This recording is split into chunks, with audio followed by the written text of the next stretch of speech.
What's going on, everybody? Brad and Greta Zude.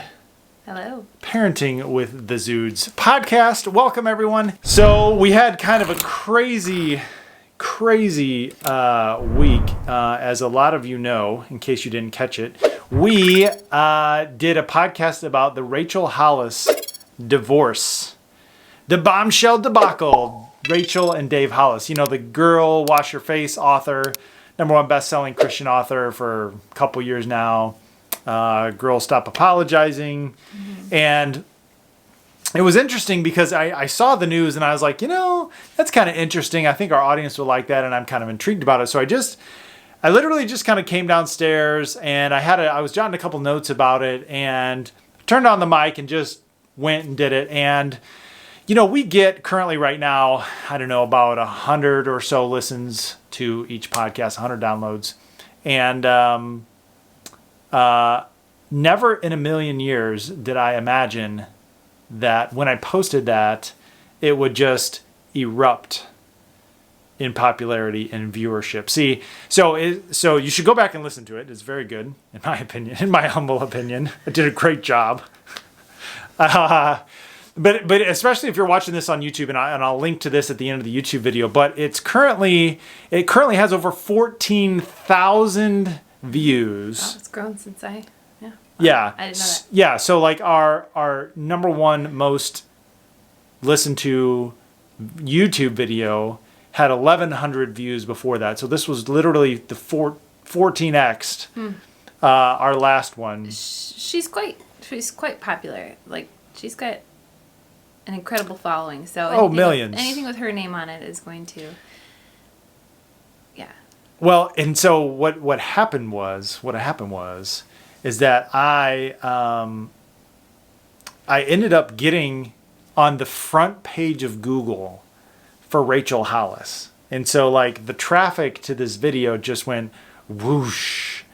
And what's funny is that the title that I did was Girl Got a Divorce, and it was just a really clickable thumbnail, and I was just in the right place at the right time, and it absolutely took off. 14,000 views, but the best part was 100 and some odd comments on the video on YouTube, and there were some very opinionated comments.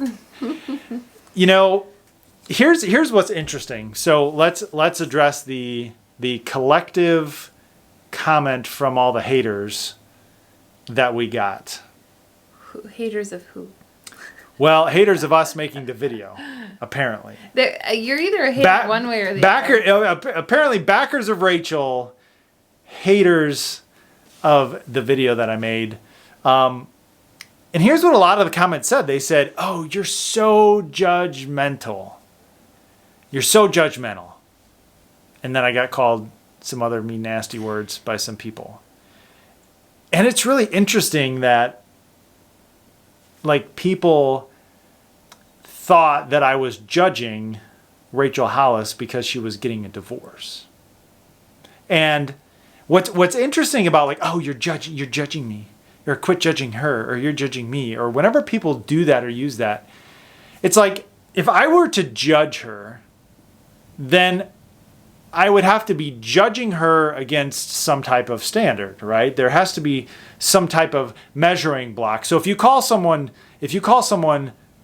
tall in height, it has to be in relevance to another person or a horse or a tape measure or a bookshelf or whatever, right?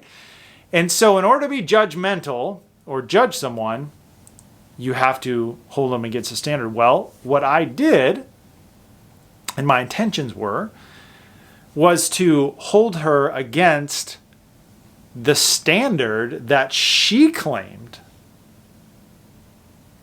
And I made this comment, you know, more than a couple of times to the people who are commenting. I said, "Look, you're accusing me of judging her." And the way these comments were made, it was like I had to explain to the commenters. It was like, if I were judging her, then it would be like, "Ha ha, Rachel, I'm still married, and you're not." And that would be, I would be then using the standard of me or my marriage to measure her divorce from. And all I'm simply doing is pointing out that, hey, you claim Christianity, which God doesn't like divorce. Okay, so that's a standard found. Well, it doesn't just say God doesn't like God divorce. hates divorce. God hates divorce. And because God put those two people together. Yep. And he says, what God brings together, no man shall separate. So. And then I use the standard of, hey, Rachel Hollis, you charge others $1,700 for a marriage weekend. Doesn't include the flight, doesn't include the hotel. That's just admission to go learn how to be happily married from Rachel and Dave Hollis. And then they divorce. And then they do literally the opposite of what they're teaching. Now, I mean, I just have to say, I don't like talking about people. Because we don't know everything that went on. I know. I'll wait. You go. You do your thing, because that's where I'm going next. We don't know the circumstances, and yeah. So there's probably a lot more information that we don't know. So it does make me very uncomfortable to talk about people. But this is a springboard to talk about marriage. And then we can talk about, because this is a marriage episode. I'm so tired right now. It's been a long day. It's been a long day. Oh, man. You just you're fresh off of mentor calls helping our thousands of well, students that work with us inside of our programs. Mentor call, and then I went live in the group and talking about toddlers, and after that I get kind of whooped. So right. This is just a... So before we do that, I'll finish up Rachel Hollis. Because, so we don't know what happened. We have no idea what happened. Because, we've been in that position, that... people take a little bit of information and then they make a story around it, and that's not what we want to do. Yep. We don't want to do that. We don't. And so what's interesting about that, in the nature of being fair to Rachel Hollis, I said, hey, it's in the first minute of the video. It's the first thing that I say is like, hey, we don't know what happened. We don't know all the details. We're going to talk about what we do know, but I'm sure there's lots that we don't know. Because all the comments of well, my husband used to beat me, and my husband was seeing other women, and like all these like specific events and things that they could point to as a specific reason to get a divorce. Right. And I commented back and said, hey, we don't have information that would say, hey, they should get a divorce. So what a lot of the commenters assumed was, well, you don't know because it could be so much better for the children if they separated, because it could be a hostile environment and it could be like all these big crazy things. And it could, and it technically might be better to remove a child from a abusive, hostile situation. However, it's still in the bad category. It's still like not good when parents get divorced. The child is affected, and even if it's better that he's removed from some toxic, hostile environment where dad beats mom or whatever, the crazy scenario that everyone wanted to throw at me, it's still bad. Just because it's better doesn't mean it's bad. That's like saying, well, 2 speeding tickets is better than 4 speeding tickets. Well, okay, well, you're right, it is, but you still have 2 speeding tickets at the end of the day. Yeah, and to clarify, we would never say, yes, you need to stay in an abusive marriage and let your husband beat you and your children and abuse. Yeah, of course not. Absolutely not. Of course not. That would be unwise. insanity. Unwise. For us to say that. But what we're not going to do is just be like, well, I'm tired of you, I'm leaving, right? I'm just like giving up. Or not or just I'm tired of letting, you, but you know, we just can't work through this. You know, just because. And we're going to be good friends. But so what's funny is that they the Hollises preach date night. And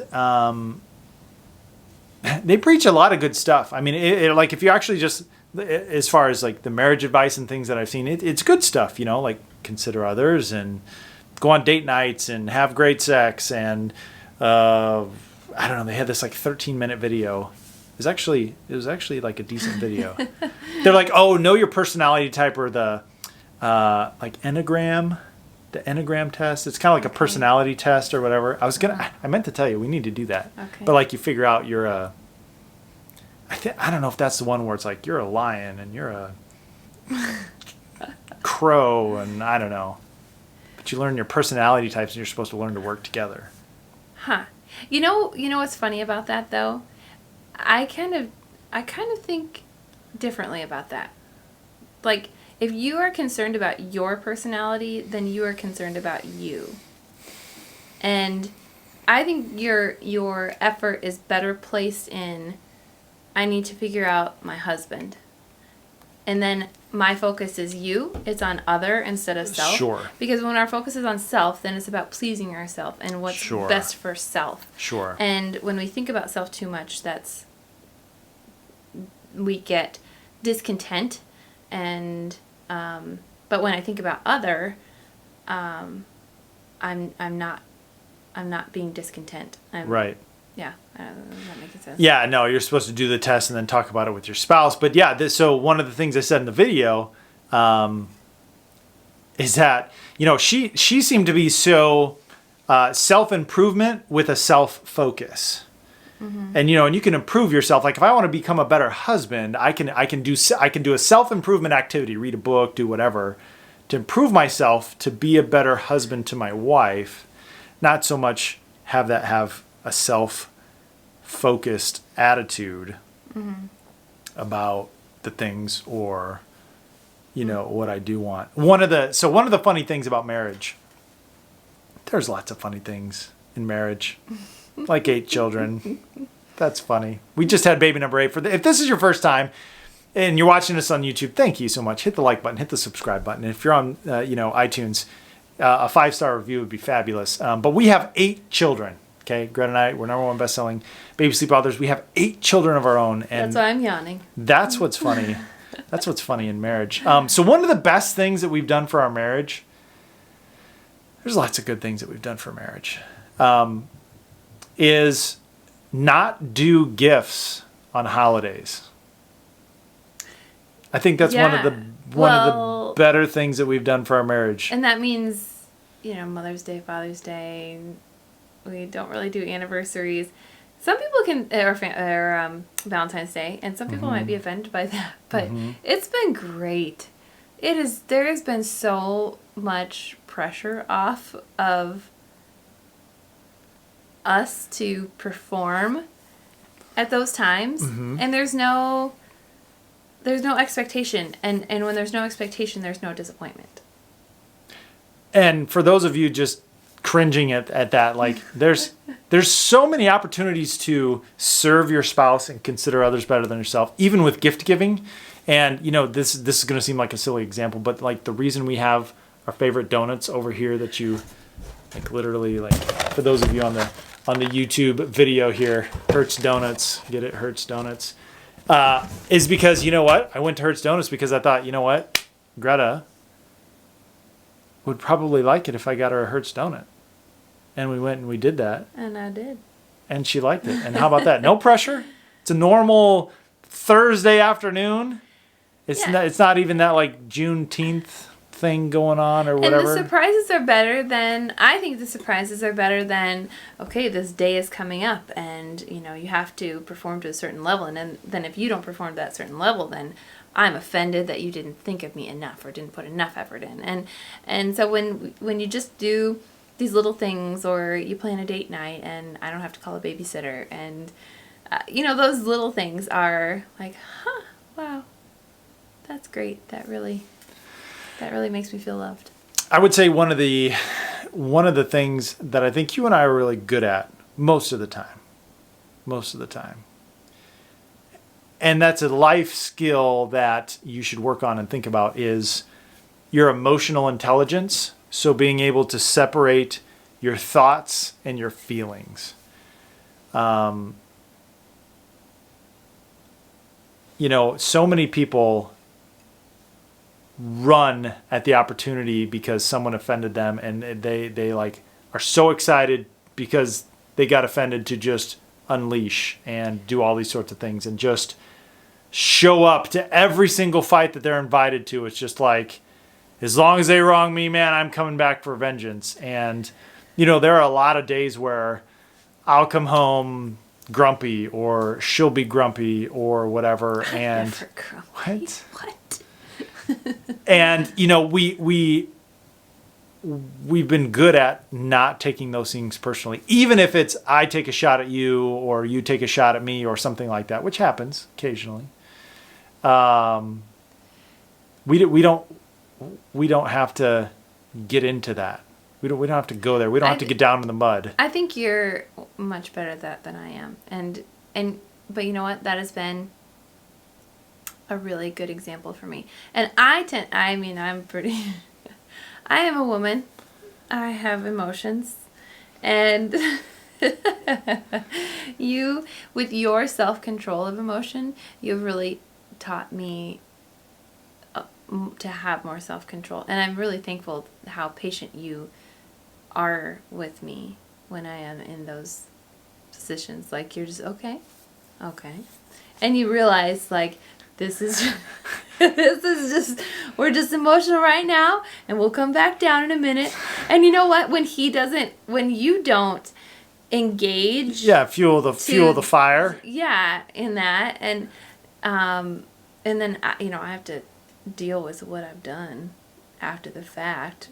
But when you don't engage, we don't get into it's not a big thing. So I really appreciate that about you. Yeah, I would say, we don't have like a really big to do, probably, just maybe a couple times a year. Yeah. Big to do. Yeah, where it's, a real legit thing. But it's literally just considering others better than yourself. And here's our favorite question. Okay, this is our favorite question. And here's what I would encourage you to ask your spouse. How can I make the rest of this evening wonderful for you? Like, how can I make the rest of the night go amazing for you? What can I do for you? Like when you think of, and it's so funny, like you would think that a marriage is like the place that should happen, but we see this more like in the workplace or the corporate world. It's like, your boss, you just want to like be a servant to them. It's like, how can I make your life easy? Like, you're supposed to go to your boss and say, what's the hardest task that you're dealing with right now? What's the most annoying thing on your plate right now? Give it to me. Right? And that's how you're supposed to like really impress someone. But we do a good job of saying, hey, how can I make the rest of the night easy for you? You're good about that. You're very good about that. You're very loving. I think you're better at marriage than I am. But I do want to can we go back a minute? Mm-hmm. Like, you talked about, hey, there are big to-dos sometimes. And that is a part of every marriage, and we don't want to hide that. We don't want to say that our marriage is perfect, and because it's not. No. And we do have disagreements, and there are times that our emotions run high, but it's how you deal with that when it comes to that. Right. It's the same as our children. Like, everyone, people compliment us, like, not all the time, but when they do, it's like, oh, your children, and it has more to do with our ability to handle when they get crazy or do something crazy, as opposed to the number of times the craziness actually happens. And even in marriage, it's like these things still happen in our marriage plenty, but it's the ability to intelligently think without emotion, without letting emotion control you, I should say, and execute intelligently on them and get through them very quickly. So they still happen, but it's just kind of routine. We know what to do, and we fix it and we move on quickly. Fix it. Fix it. And not push it down, or not put a Band-Aid over it. Mm-hmm. We talk about things, and that's very important. Right. And we can even talk about our things with other people, with our friends, and that's a good thing too. Sometimes it's helpful to get outside of yourselves. Right. And what's interesting is inside of our programs, like, it's we do baby sleep and toddler behavior, but we get so many people that just like talking through things with us, just as a referee almost, just to help people communicate. And, to get our feelings out and to talk about these things. I mean, I can't really think of one thing that's like this big, like, ball and chain I'm dragging around, like this big topic or this big, like, wedge in our marriage or separation or like, the thing that, like, we haven't settled the score on this and someday I'm going to settle the score or whatever. Because we work through things and they don't build up and fester up. Mm-hmm. And what's funny is, see, that's again the Rachel Hollis problem, is that she's all about, oh, we're so transparent, and it's all about being transparent. And if you want to be a good leader and you want to build a tribe and everything, it's like you got to be transparent.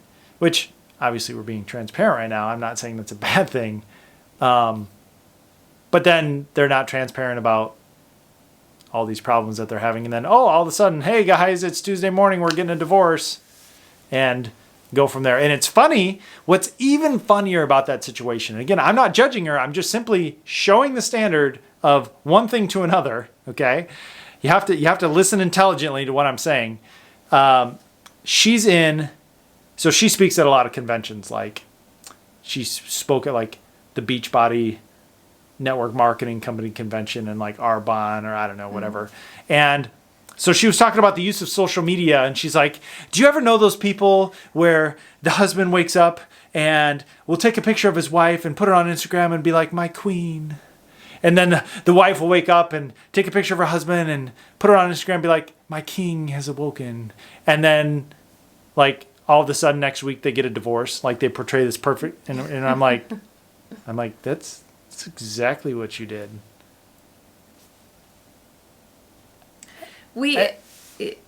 Should we talk about our social media dislike of like birthdays and stuff and anniversaries and stuff? Oh.